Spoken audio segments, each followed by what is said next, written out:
folks. I'm Herb Stevenson, I'm Lisa Kayser. and this is Natural Passages, uh, reviewing the hidden doors of life in this below zero weather outside. So, welcome, and we're going to have a light conversation, maybe. So, some of the things that Lisa and I have been chatting about is one of the things. And Lisa, you want to talk about your interest in felt sense? Yeah, I was since a lot of what you talk about and teach is about presence, and I'm wondering where body sensations when I react to something has something. What does that have to do with presence? Body sensations, a variety of things. First and foremost, from the point of view of the presence or conscious awareness, is any kind of bodily sensation is probably going to be an emotional reaction. So, in other words, it's a physicality aspect of an energy that is in your body that got triggered is seeking a release.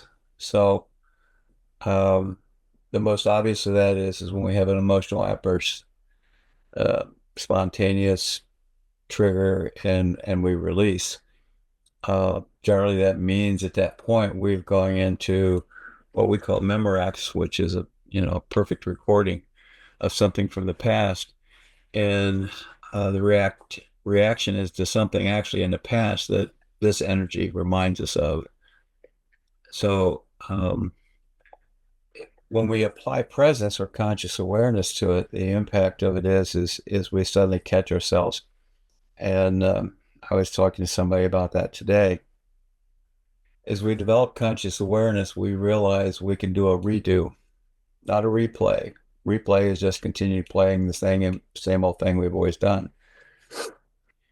A redo is, if I have conscious awareness, is I catch myself and realize, oh, I'm going into a story or I'm going into a reaction and I'm not responding, I'm just reacting and I stop myself. So example of that would be one time I was teaching at Gestalt Institute of Cleveland, and I had an individual make a very provocative statement, and it triggered me, and it was the triggering was I literally jumped completely out of my seat, and I realized I was thoroughly pissed, and having a reaction to just how offensive he had been. And I caught myself. I stopped. I sat back down, took a couple deep breaths, and I said I had a reaction. I acknowledged I had a reaction. And from there, we had a conversation, which I said, would you please repeat or rephrase that so I can make sure I understand what it was that, what your intentions were.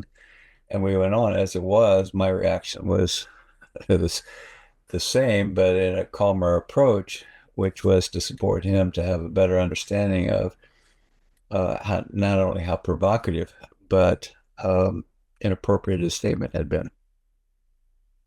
And it was a racial statement. So that but my point is any kind of energy release or sensation in our body is simply a stirring of something that we have stored in what people call cellular tissue.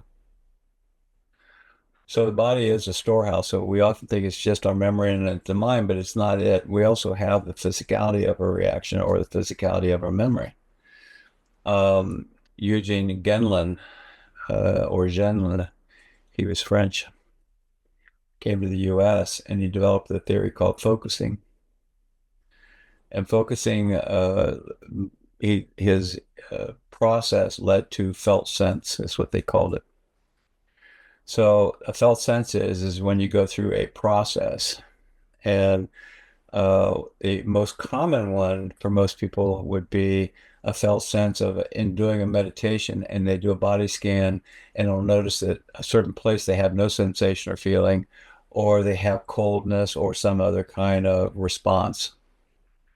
And it's not in response to anything, it's just a response to that awareness of the scanning of the body.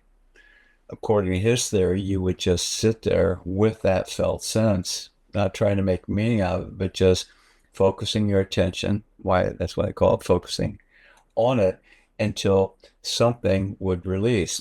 Well, from our perspective, that is a time crystal, a moment frozen in time in a physical place. And by focusing and just staying with it, what ends up happening is it begins to thaw. It can begin to create temperature changes. The person often in a thawing can feel coolness. Um, coolness is the even cold, and then from there it can actually begin to feel like it's warming up, and an emotional discharge can occur, or just an energetic discharge can occur. Um, and it's very, very powerful. The key to it for us that I think also is part of what the idea of focusing was about and the felt sense is it's bringing conscious awareness, presence to the sensation in that moment, not trying to make meaning, just trying to be with as we do and from a point of view of presence. The impact of that is it comes down to the same thing as we do not do on a daily basis.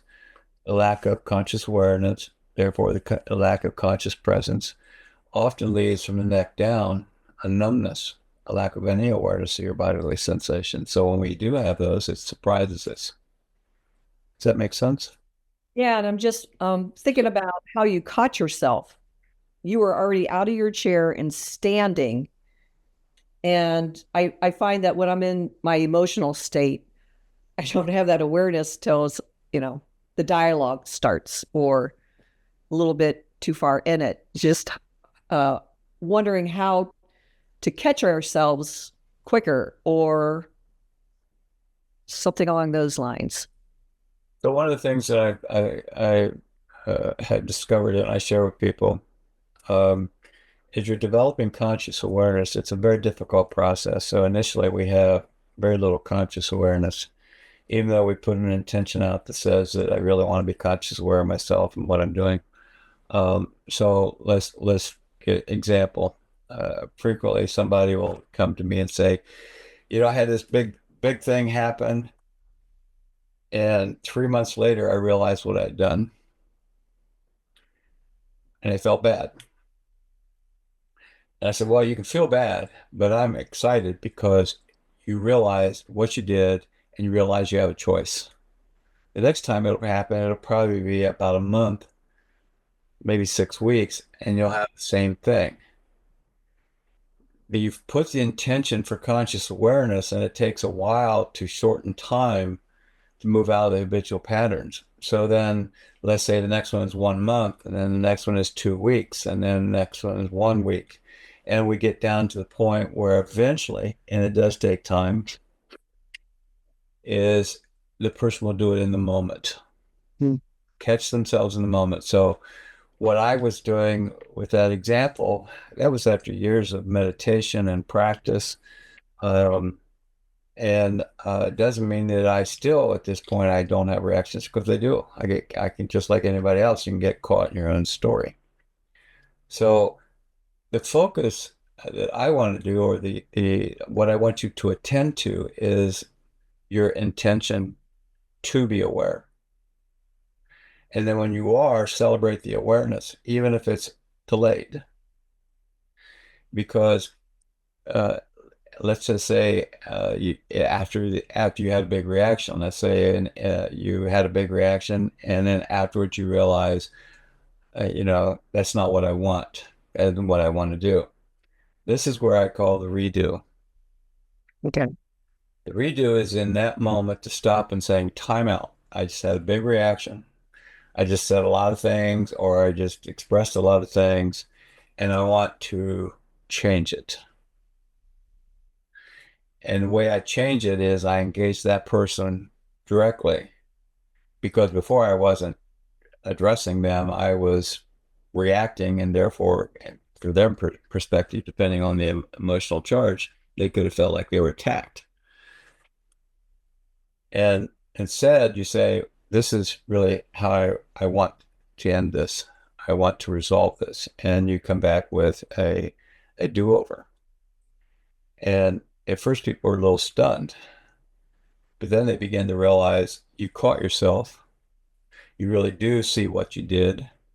And now you're trying to do a do-over, which is this is how I really would like to proceed.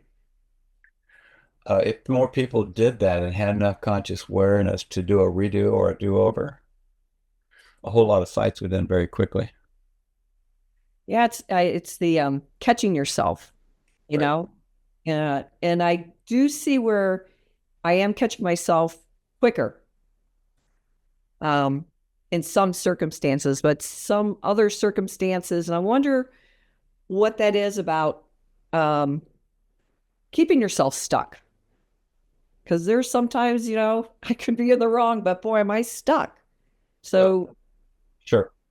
We're stuck because we're still attached to whatever that reaction not only is, but what originally created it.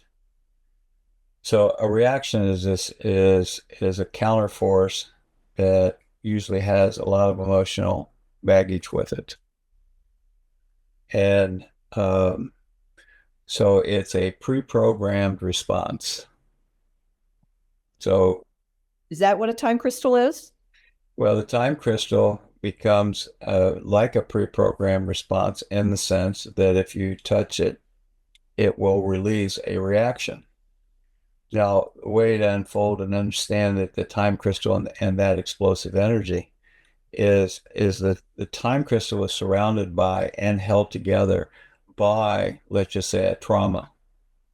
So anytime, a lot of times if people are doing therapy or get into a situation and a specific energy that feels very similar to the original trauma, could be just the person's presence, reminds them of somebody else, it triggers their trauma trance and they're back in and having the same emotions. So for some people, the trauma trance will be as they go right back into the just as if it had originally happened. For other people, the trauma trance is a massive explosive reaction to get that person away from them. So when we talk about thawing the um, of a time crystal, what makes focusing and a felt sense different is both of them are you're staying fully present, consciously aware in this moment. Therefore, whatever you're attending to comes into the present moment. It's not dragging you into the trauma. And when we begin to realize you have the power and capacity to do that for yourself, you begin to wake up in the sense of is I have choices. I don't have to react. I don't have to feel that experience. I have choices and I can begin my own healing process. So I have a physical response or a physical jarring or whatever to a situation. Instead of going into my dialogue, just take a moment to pause. Why am I having this big reaction? Or is that the kind of question? What would I? Okay, even if you just simply say to yourself, I'm having a reaction. Because if you say it to yourself, it creates conscious awareness. Okay. If you just react, you're not saying I'm having a moment. You say that afterwards. So am I lacking presence if I'm having reactions? Yeah, generally, we are reacting. We are fully present to the reaction. We are not present to the person in the moment and the situation. So when somebody does something just like I asked that person after his racial comment, and I asked him, I says, would you please clarify? That was allowing me to get more fully present to myself and decide how I wanted to respond to it. I was at a teaching place, so I wasn't going to be too beneficial for me to have my reaction and go after this individual. Instead, I went back into that place of saying, okay, how do I want to respond to this? Um, One of the things that I found that it gives me a choice and still honor what's happening if somebody does something that angers me. Now I have a choice. If I'm out of reactivity, I can be angry back at them and we can have a nice fight. Or I can stop and say to them, I want to be clear. I'm very angry right now. And I need to know, do you want to have a fight? Is that why you're instigating this? Or is there something else? And this shocks them because they're probably reacting to something, and that reaction is wanting to trigger a response, a whatever that response is, my anger or get into a fight. Um, that dynamic happens in most couples who have actually have arguments. They'll trigger each other and off they go to the races. So if a person doesn't want to do that, you actually can go the other direction, which is to sit down and say, is this uh, yes, phrases I use is I'm offended by how you are and I want to know where you're coming from. Is that what your intention is? And when you name it, it's interesting because their eyes shift and then they have to make a decision. Is that what I wish to do or not? If they're fully in the reaction, they're just going to go right at it and keep it up. And then you have a choice. Do you want to engage that or not? Well, if I understand correctly, that energy goes out first versus the words. So could I have a reaction to energy coming at me first if someone's maybe angry or, you know? Generally, that's exactly what happens. We feel the energy first. The energy goes faster. So And the brain starts making meaning of the whole process and at I, least emotional reaction.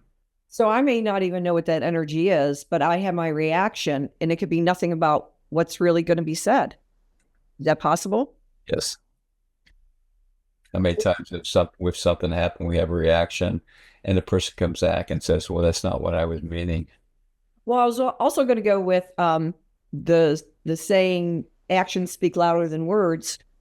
Could there actually be anger underneath it, but they're not saying it, and that I could pick up on anger? Sure. Now, if they're not disclosing it, I mean, if you're a really strong sensitive, that might be true. So the only way to verify it with what you're doing is my experience is even though you're very stoic, it feels like you're very angry underneath. And what I need to know is that true? And if it's not true to you, then I just need to realize that for whatever reason, I just need to sit back and listen to what you have to say first. Boy, it'd be great to get there. Sure. Just be so transparent. There's something about transparency Of that, course, transparency is a critical piece because for me to be present, I have to be willing to disclose what I'm experiencing. And we're not used to thinking about and disclosing what we're experiencing. We're just interested in dumping. well, even you just saying that, I have a sense of vulnerability. I'm just going to say what I'm feeling. I mean, it's just so funny to be Well, that. we ought not to do that. But if we did and we own it, and it doesn't matter whether or not the other person accepts it, you know, it's when people judge it and ridicule our reactions is why most of us have done it. Or when, how many times were you told as a child you weren't supposed to feel something, or you're being silly feeling that way? Well, that's society trying to figure out how to create coping mechanisms. But as we get older, the question is, do you want to stay engaged? And if you want to stay engaged, then you need to be fully present. Word. Otherwise, you're off telling your own stories to each other. And it goes back to one of the things that, you've heard me say this before about, how many people when they were younger fell in love with somebody only to find out that the other person really didn't fall in love. And you're totally embarrassed. And then you go through anger. Why did they lead me on? Well, I don't know that they led you on. And then, how dare they be that way and drop me? And then you get to, uh, it's your loss. You don't know what you're missing out on. I mean, On and on, we have all these stories, and these are all coping mechanisms. And we're not prepared to handle that. But as we get to become an adult, if we're comfortable in our own skin and willing to be fully present, there's nothing wrong with it. And it's not screaming to tell you I'm angry. It's if I look in the eyes and say, I'm pretty pissed and I want to know where you want to go with this. And you give them a choice. It changes the whole dynamic. And if the person just simply says, Terry Clark's country western song, I just want to be mad, well, then let them rip. But you don't have to engage it that way. Let them express their anger. And there's a lot of times that needs to be done. People come home frustrated and they dump on the other person. But if the other person actually understood what they're trying to do, they can kind of step back and let it fly on by. And it doesn't have to be a big reaction. Well, it seems like the more that I can identify myself in my um, reactions or look at them, probably the cleaner will be in conversation. If they are trying to do unto or throw something, it won't stick because it doesn't matter in some Right. ways. That's correct. Yeah. Correct. We're so used to it that everything has to matter. So we like to play tit for tat. We just do. And if a more common phrase for some couples is, "If you hurt me, I'll hurt you worse," Yeah. and that's crazy. Yeah.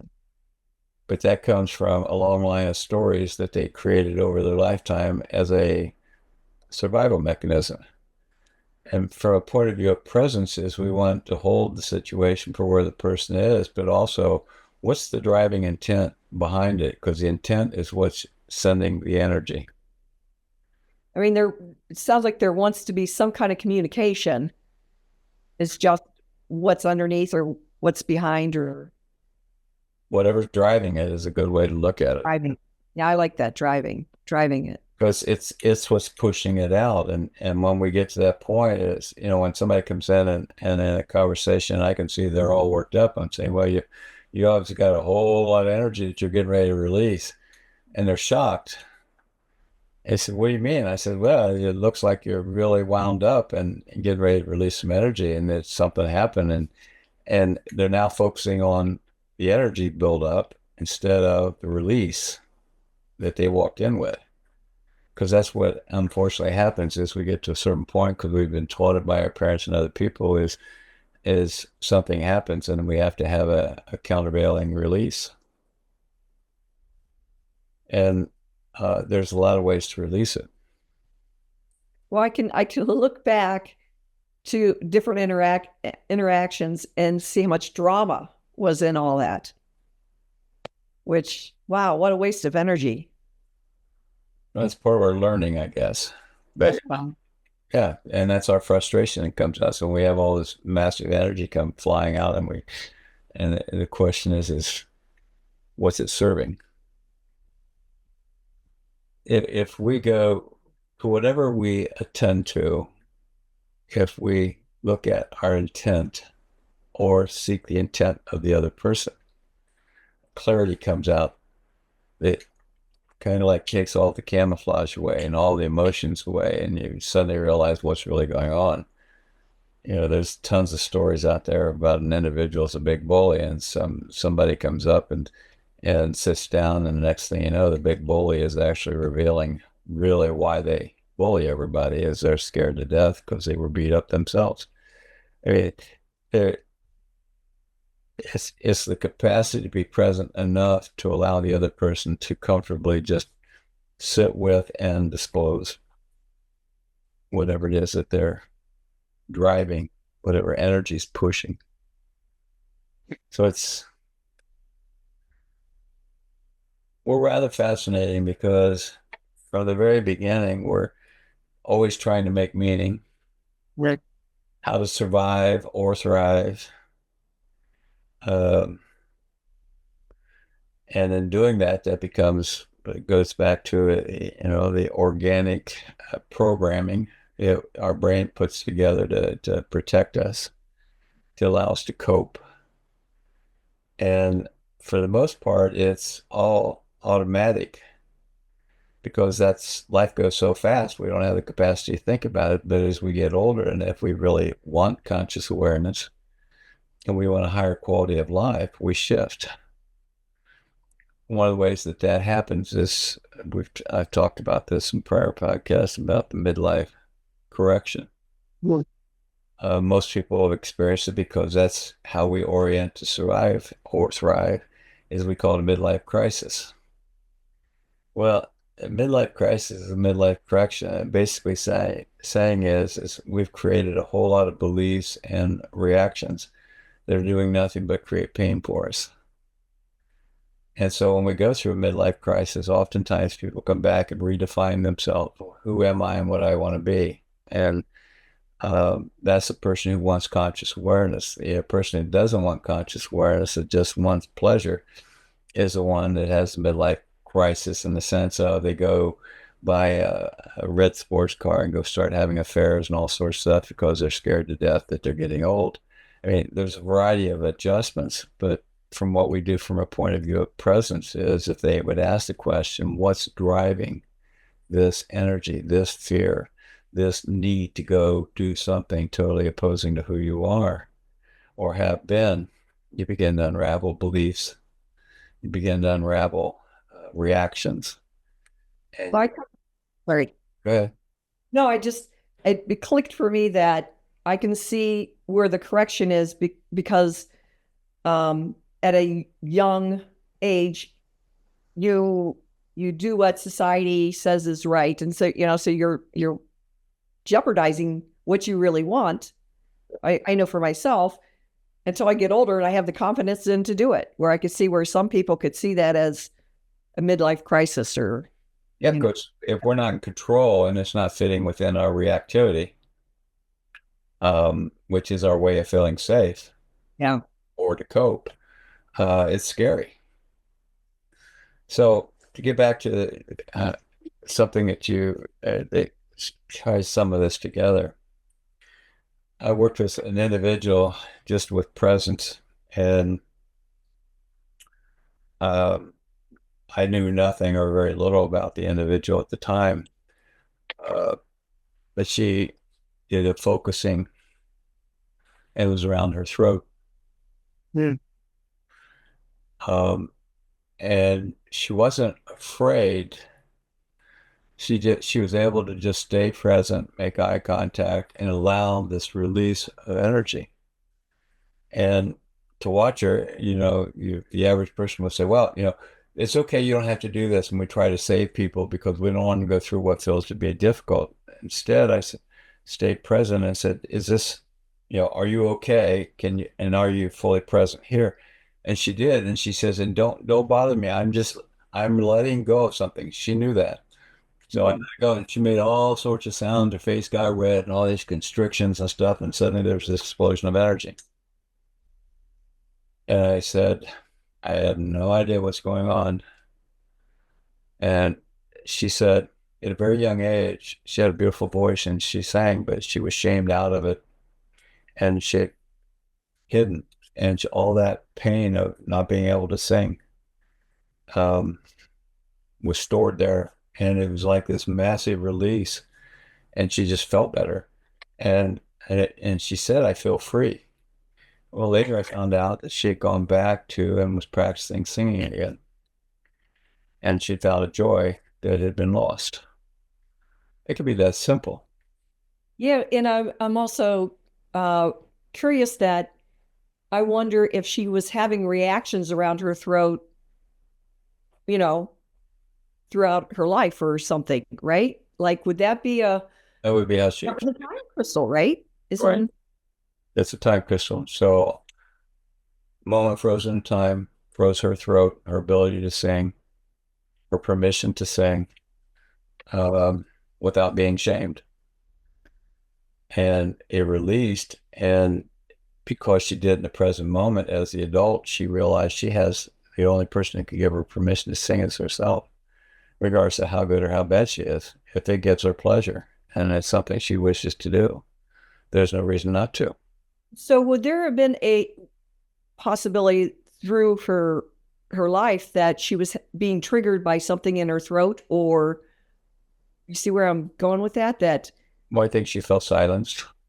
having reactions throughout, like I'm just trying to go. My thought was if there was so much of that energy stored there that through life she had got triggered in her throat or got, she would, oh, she probably never spoke up much. Would that be the case? She didn't speak up much, and she definitely didn't sing. And because if you look at it from a, I don't know if you want to say a literal or you want to say psychological or physical, she was incapable. She had lost the right to speak and to sing.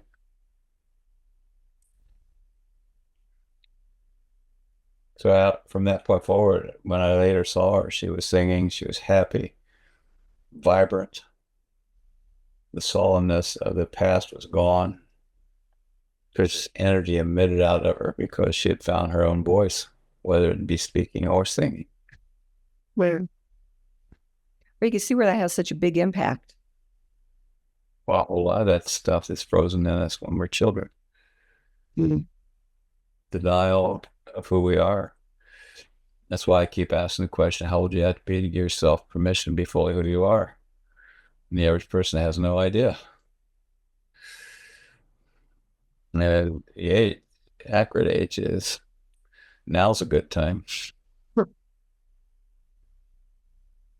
But we're taught so much most of our lives um, that we don't have that right. So in prior podcasts, I talked about internal authority, which is internal authority is to give yourself permission to be who you are and to be consciously aware, clear about your energies and intents. Understand that with internal authority, you still have to comply with certain things uh, of how to orient in society. But on the other side of it, society no longer dictates who you are, how you respond, or family, culture, etc. So working with family dynamics oftentimes, um, that's a big deal. It's the discovery of what got froze or denied the right to exist when you were younger. And you slowly, once you have focusing, as we go back to the original, and at a felt sense, it enables us to actually begin to follow the process. But the key to it is staying fully present. Don't jump. You've heard me say this. Don't jump down the rabbit hole of the past, um, because it's just going to take you back to the original pain. But if you bring the rabbit hole or bring yourself out of the rabbit hole to the present moment, the impact is that you will usually get an insight that you wouldn't have had. So So it's the so the good. felt sense is the aha, stop, take a look at what's going on. Get Don't have to do it again. Yeah, it's slowing it down and looking at what is this. And I don't like to go into why because why ends up you have to have some big reason. Well, the why is because at that time that was your best coping mechanism. So give yourself credit. It was the best that you could do at the time, but what do you want to do that's different now? What's another choice for you? And then we realize we have choice. We can change. We can heal. We can do the things we need to do. So I think that's about end of that one. You have any more? No, no, no. No, that's good. That's good. Thank you. You're very welcome. I appreciate the conversation and thank everybody out there for participating today. This is Herb Stevenson. And Lisa Kayser and her cat Chief, who decided to make an appearance today. She's always welcome. And we hope you have a good day and stay warm. Take care. Thanks much. Bye bye.